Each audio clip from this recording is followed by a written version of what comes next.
अरे ये क्या, जगन्नाथ भगवान के गहने चोरी हो गए। सुबह होते ही मंदिर में हड़कंप मच चुका था। मंदिर के कैमरे तुरंत चेक किए गए, पूरी रात की रिकॉर्डिंग देखी गई, लेकिन हैरानी की बात ये थी कि किसी भी कैमरे में कोई आता हुआ या जाता हुआ नहीं दिखा। पुरी के उस पुराने मंदिर में एक बच्चा रहता था। कोई बाहर वाला देखे तो सोचे कि मंदिर में बच्चा कैसे रह सकता है, लेकिन जो लोग वहाँ रोज आते थे वो जानते थे कि ये बच्चा मंदिर का ही हिस्सा था। उसका कोई नाम कागजों में नहीं था, ना माँ थी, ना बाप, ना कोई पहचान। लोग उसे बस मुगु कहकर बुलाते थे। मुगु की उम्र कोई 8 या 9 साल रही होगी। फटे कपड़े, नंगे पैर और आंखों में एक अजीब सी शांति। वो मंदिर में ही सोता था, मंदिर में ही भूखा रहता था और मंदिर में ही हंस लेता था। जब कोई उससे पूछता कि तेरा घर कहाँ है, तो वो बिना सोचे सीधा भगवान जगन्नाथ की मूर्ति की तरफ देखता और कहता, यही जहाँ जगन्नाथ जी रहते हैं। लोग इसे बच्चों की मासूमियत समझते थे, लेकिन मुगु मजाक नहीं कर रहा होता था। मुगु भगवान जगन्नाथ को भगवान नहीं मानता था, वो उन्हें अपना सबसे अच्छा दोस्त मानता था। हर सुबह वो मूर्ति के सामने बैठकर बोलता, आज देर हो गई दोस्त, पुजारी अंकल ने झाड़ू नहीं दी। कभी शिकायत करता कल तुमने सपना क्यों नहीं भेजा? और कभी रूठ जाता, अगर आज खिचड़ी नहीं मिली ना तो मैं बात नहीं करूंगा। अजीब बात ये थी कि मुगु की बातें कभी खाली नहीं जाती थी। एक दिन दोपहर की आरती के बाद मंदिर में एक औरत आई। उसके कपड़े फटे थे, आंखें सूजी हुई थी और आवाज कांप रही थी। वो भगवान के सामने गिर पड़ी और रोते हुए बोली, मेरे बच्चे को बचा लो कहाँ? वो अस्पताल में है, डॉक्टर कह रहे हैं बिना पैसों के इलाज नहीं होगा। मंदिर में लोग खड़े थे। कोई बोला, भगवान पर छोड़ दो, जो होगा अच्छा होगा। लेकिन कोई आगे नहीं बढ़ा। मुगु सब देख रहा था। वो धीरे से उस औरत के पास गया और पूछा, आंटी आपका बच्चा कितना छोटा है? औरत ने रोते हुए कहा, तेरे जितना। मुगु चुप हो गया।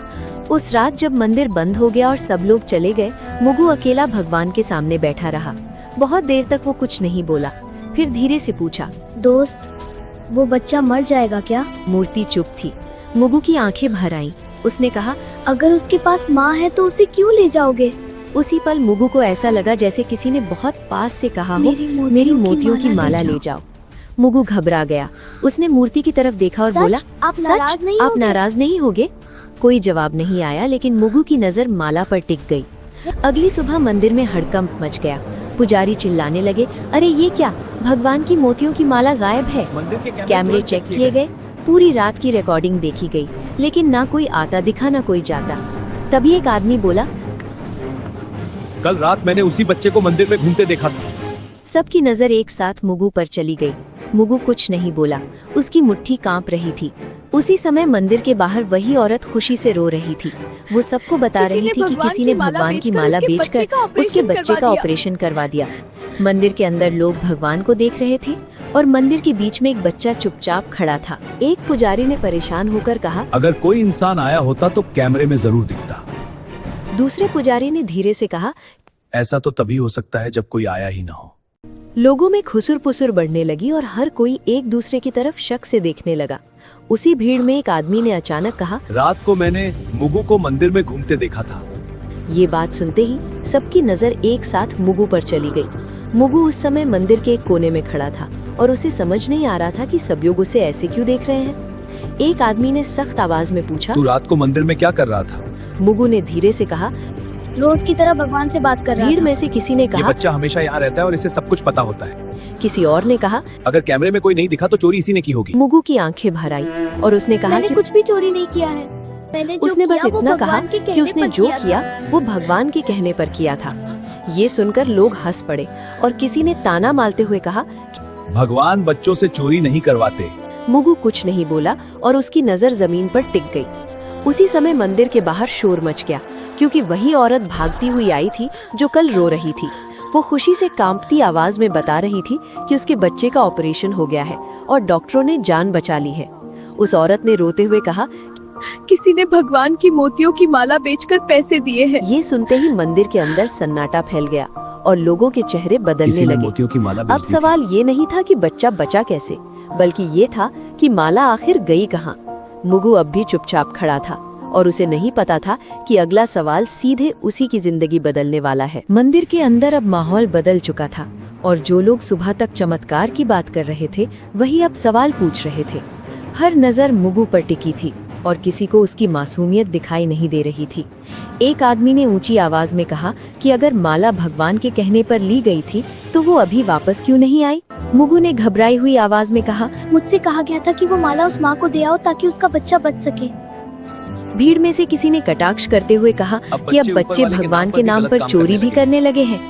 दूसरे आदमी ने कहा कि ऐसे बहाने हर चोर बनाता है। मुगु ने रोते हुए कहा कि वो झूठ नहीं बोल रहा है और उसने कुछ भी अपने लिए नहीं रखा। उसने कहा कि अगर माला चाहिए तो वो भगवान से पूछ ले कि सच क्या है। ये बात सुनकर पुजारी भी असहज हो गए क्योंकि कोई भी भगवान से सवाल नहीं करना चाहता था। मुख्य पुजारी ने कड़े शब्दों में कहा कि जब तक सच्चाई सामने नहीं आती तब तक बच्चे का यहाँ रुकना ठीक नहीं होगा। तब तक बच्चे को मंदिर में नहीं रहने दिया जाएगा। मुगु को जैसे ही ये बात समझ आई, उसका चेहरा सफेद पड़ गया। उसने डरते हुए पूछा कि क्या अब वो भगवान के पास भी नहीं रह सकता? किसी ने जवाब नहीं दिया और दो आदमी आगे बढ़कर उसे मंदिर के बाहर ले गए। मुगु बार बार पीछे मुड़कर भगवान की मूर्ति की तरफ देख रहा था, जैसे किसी जवाब का इंतजार कर रहा हो। मंदिर के बाहर उसे पत्थर की सीढ़ियों पर बैठा दिया गया और कहा गया कि यहाँ से कहीं मत जाना। धूप तेज थी और मुगु को प्यास लग रही थी, लेकिन किसी ने पानी तक नहीं दिया। अंदर मंदिर में पूजा फिर से शुरू हो गई और लोग भगवान से सुख शांति की प्रार्थना करने लगे। बाहर एक बच्चा चुपचाप बैठा था, जिसे समझ नहीं आ रहा था कि उसने गलत क्या किया। मुगु ने खुद से कहा, अगर भगवान ने कहा था तो फिर सजा मुझे क्यों मिल रही है? उसकी आंखों से आंसू गिरने लगे और वो पहली बार भगवान से बिना बोले सवाल कर रहा था। उसी समय मंदिर के अंदर अचानक हवा तेज चलने लगी और दीपक की लौ हिलने लगी। कुछ लोगों ने इसे भगवान की नाराजगी कहा और कुछ ने इसे महज हवा का झोंका मान लिया।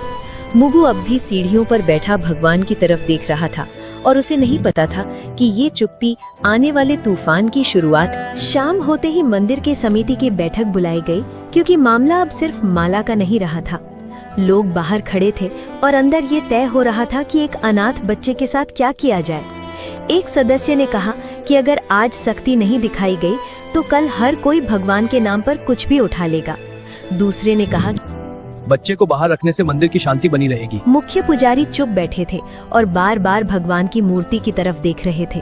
आखिर उन्होंने भारी आवाज में कहा कि जब तक माला वापस नहीं आती, मुगु मंदिर में नहीं रहेगा। ये फैसला होते ही किसी ने बाहर आकर लोगों को बता दिया कि बच्चे को मंदिर से निकाल दिया गया है। भीड़ में कुछ लोग चुप थे और कुछ ने सिर हिलाकर सहमति जता दी। मुगु को जब ये बताया गया तो उसने बहुत धीमे से पूछा कि क्या वो रात को भी यहाँ नहीं सो सकता? कोई जवाब नहीं आया और उसे मंदिर के मुख्य दरवाजे से बाहर कर दिया गया। मुगु दरवाजे के पास कुछ देर खड़ा रहा और फिर सीढ़ियों पर बैठ गया। उसे समझ नहीं आ रहा था कि भगवान के घर में उसके लिए जगह कैसे खत्म हो गई। उसी समय मंदिर के अंदर एक पुजारी ने देखा कि भगवान की मूर्ति के पास रखा फूल मुरझा गया है। उसने इसे अशुभ संकेत बताया, लेकिन किसी ने उसकी बात पर ध्यान नहीं दिया। रात बढ़ती गई और मंदिर के कपाट बंद हो गए। मुगु बाहर ही बैठा रहा और ठंडी हवा में सिकुड़ता गया। उसने खुद से कहा कि शायद भगवान उसे आज रात जवाब देंगे, लेकिन बहुत देर तक कुछ नहीं हुआ और सिर्फ घंटियों की दूर की आवाज सुनाई देती रही। उसी रात शहर में एक अजीब सी खबर फैलने लगी कि अस्पताल में उस बच्चे की हालत अचानक बहुत सुधर गई है। डॉक्टर कह रहे थे कि इलाज उम्मीद से कहीं ज्यादा असरदार रहा। लोगों ने इसे भगवान की कृपा कहा और कुछ ने मंदिर में फिर से दान देने की बात की। किसी ने ये नहीं पूछा कि उस कृपा की कीमत किसने चुकाई। मुगु को इस खबर की कोई जानकारी नहीं थी और वो बाहर बैठे बैठे सो गया। उसके चेहरे पर डर नहीं था, बल्कि थकान थी, जैसे उसने बहुत भारी बोझ उठा लिया हो। आधी रात के बाद मंदिर के अंदर अचानक दीपक अपने आप तेज हो गया। कुछ पुजारी घबरा गए और बोले कि भगवान कुछ कहना चाहते हैं, लेकिन बाहर मंदिर की सीढ़ियों पर एक बच्चा बेसुध पड़ा था और कोई उसे देखने नहीं आया। मुगु की सांसें हल्की थी और उसे नहीं पता था कि अगली सुबह उसके लिए सबसे कठिन होने वाली है। सुबह होते ही मंदिर के बाहर लोगों की भीड़ फिर जमा होने लगी, क्योंकि रात की घटनाओं ने सबको बेचैन कर दिया था। कुछ लोग कह रहे थे कि भगवान ने संकेत दिए हैं और कुछ लोग अब भी यही मान रहे थे कि बच्चा झूठ बोल रहा है। उसी बीच एक पुजारी ने ध्यान दिया कि भगवान की मूर्ति के पास रखी दूसरी माला की एक मूर्ति उसने गलत कुछ नहीं किया है। उसने बस इतना कहा कि भगवान ने कहा था कि किसी की जान बचाना सबसे जरूरी है। ये सुनकर कुछ लोग चुप हो गए और कुछ की आंखें झुक गईं। मुख्य पुजारी आगे आए और पहली बार उन्होंने मुगु की बात ध्यान से सुनी। पुजारी ने उससे भगवान पूछा ने कि तुझसे भगवान और ने क्या तुझसे कहा और था? क्या कहा था। मुगु ने कांपती आवाज में कहा, भगवान ने कहा था कि सच सामने आने में समय लगता है। उसी समय अस्पताल से एक आदमी मंदिर पहुंचा जिस बच्चे और का उसने ऑपरेशन हुआ बताया था कि उसकी जिस हालत अब बच्चे पूरी का तरह ऑपरेशन ठीक है। हुआ था उसकी हालत अब पूरी तरह ठीक ऑपरेशन है। के पैसे उसने अचानक ये मिल भी गए कहा थे, कि ऑपरेशन इसलिए के डॉक्टरों ने पैसे बिना देर अचानक के इलाज मिलने शुरू से कर दिया। डॉक्टरों ने तुरंत इलाज शुरू कर दिया था। अब मंदिर में सन्नाटा था और लोग एक दूसरे को देखने लगे।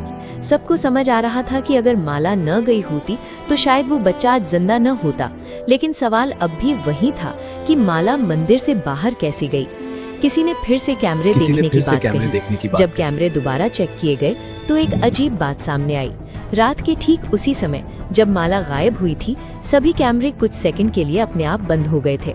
टेक्नीशियन ने कहा कि ये आम बात नहीं है और बिजली में कोई दिक्कत भी नहीं हुई थी। लोगों के चेहरे पर डर साफ दिखाई देने लगा।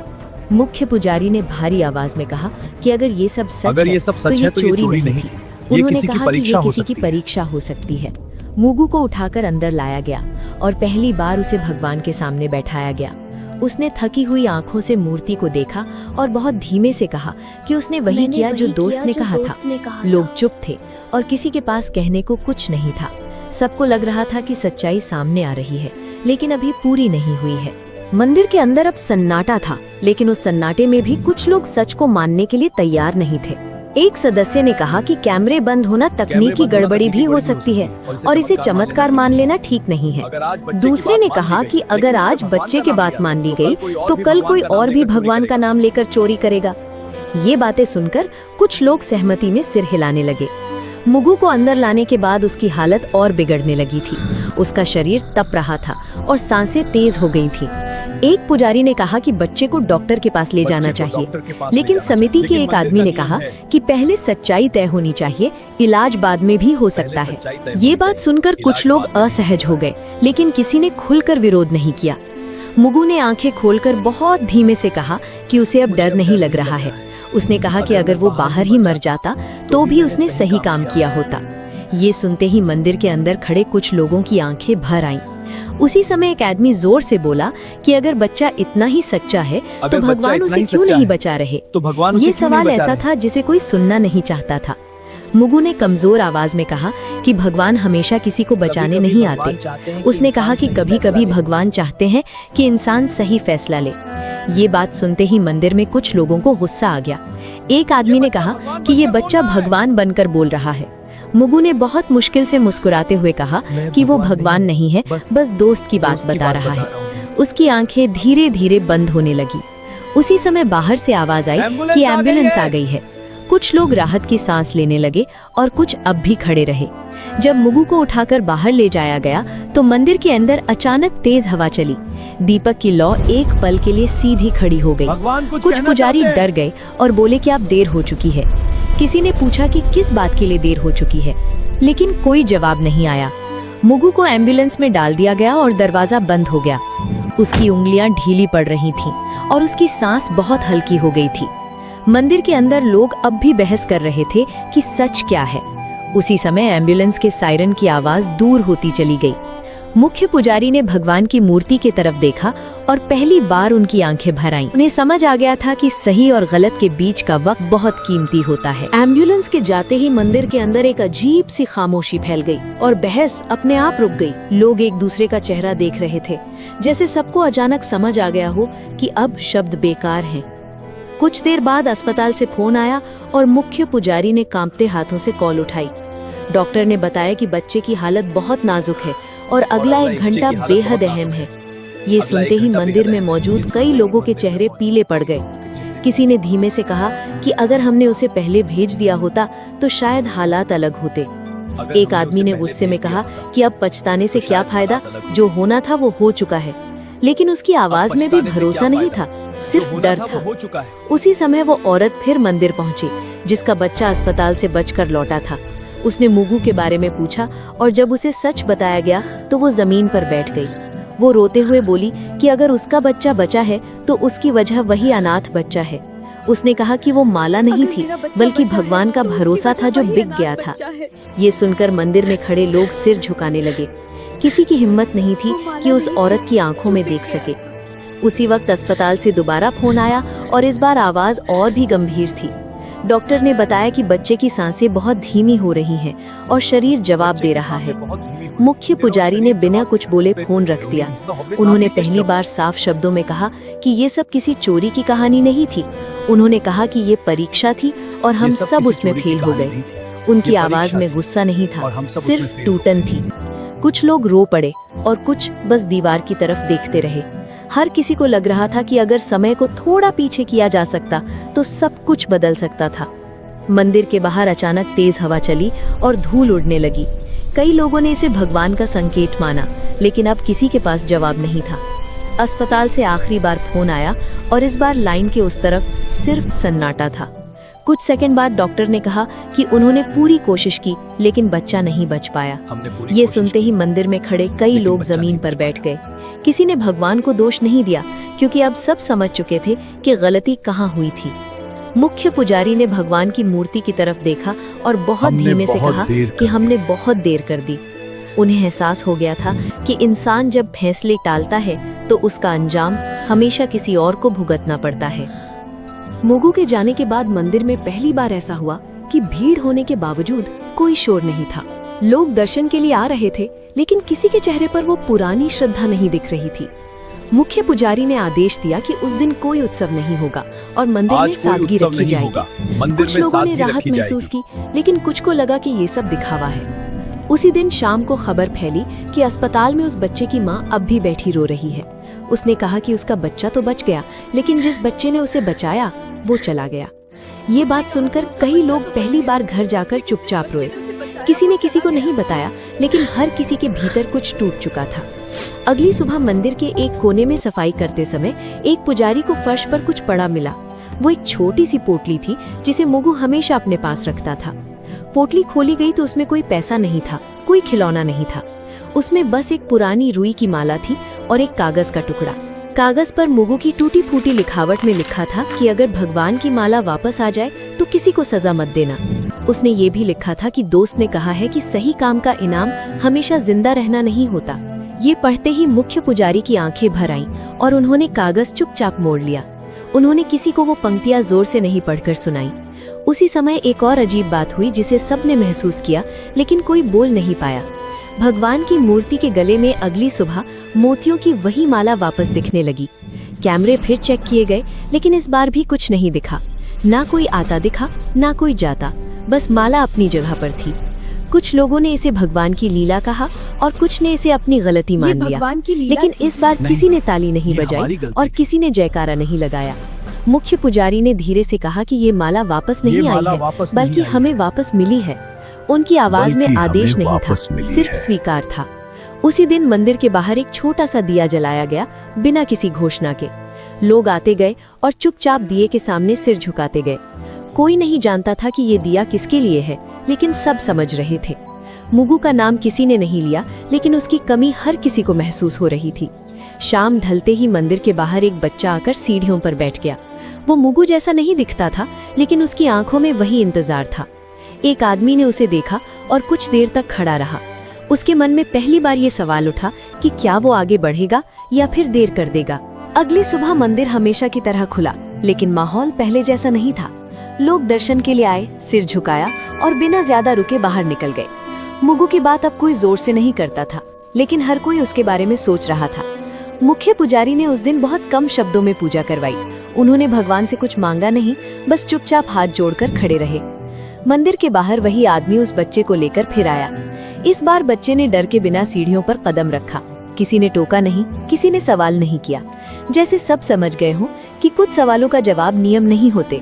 उस बच्चे को खाना दिया गया, पानी दिया गया और एक कोने में बैठा दिया गया। वो बार बार भगवान की मूर्ति की तरफ देख रहा था। उसने आदमी से पूछा कि क्या भगवान उससे नाराज होंगे।